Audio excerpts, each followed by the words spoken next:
تفتح مشاريع التحديث الكبرى مزيدا من الفرص لتعزيز القوة الاقتصادية والاجتماعية، وهي مشاريع يتم تسطيرها قصد تنمية جهة دكالة عبدا وإعطاء قيمة مضافة لمؤهلات المنطقة السياحية والصناعية والمنجمية.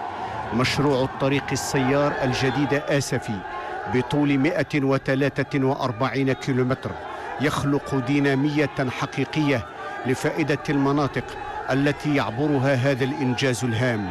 مشروع كبير يقوي من قدرات الساكنة ويمكنهم من خدمات متنوعة، وعديدة هي المجالات التي ستستفيد من هذا الخط الرابط بين الجديدة وآسفي، لا سيما من خلال تحسين ظروف تنقل المسافرين عبر هذا المحور الهام، إلى جانب الرفع من مستوى السلامة الطرقية وتيسير اندماج المراكز الحضرية التي يجتازها ضمن محيطها الجغرافي والسوسيو اقتصادي.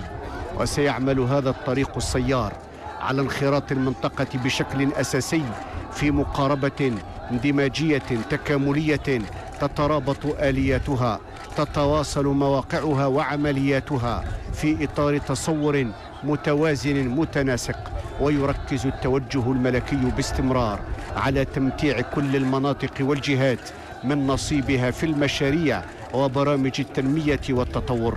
ولأن المنطقة تطلع بأدوار هامة، فالمشروع الذي كلف 4 مليارات و800 مليون درهم ينطلق في مساره بجوار مدينة الجديدة في منطقة تتزايد فيها كثافة البنايات، ويمتد إلى أن يقترب إلى موقع الجرف الأصفر، ثم يعرج المسار نحو الشرق لتوفير الربط لفائدة منطقة سيدي إسماعيل وسيدي بنور، ويقترب المسار من الساحل مرة أخرى لتوفير الخدمات لمدينة الوالدية وصولا إلى آسفي في مسار مباشر بموازاة مع الساحل.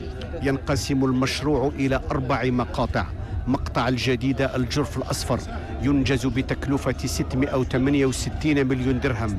مقطع الجرف الأصفر سيدي إسماعيل كلف إنجازه 974 مليون درهم. أما المقطع الثالث من سيدي إسماعيل الوالدية فقد رصد له استثمار بمبلغ 973 مليون درهم. أما المقطع الرابع الوالدية آسفي فيقدر مبلغ إنجازه ب1128 مليون درهم. وقد تم تمويل الغلاف المالي المخصص لإنجاز هذا المشروع من طرف الصندوق العربي للإنماء الاقتصادي والاجتماعي والبنك الأوروبي للاستثمار. إنجاز الطريق السيار الجديد آسفي يدخل في إطار العقد البرنامج 2008-2015 الموقع في 2 يوليوز 2008 في حضرة جلالة الملك.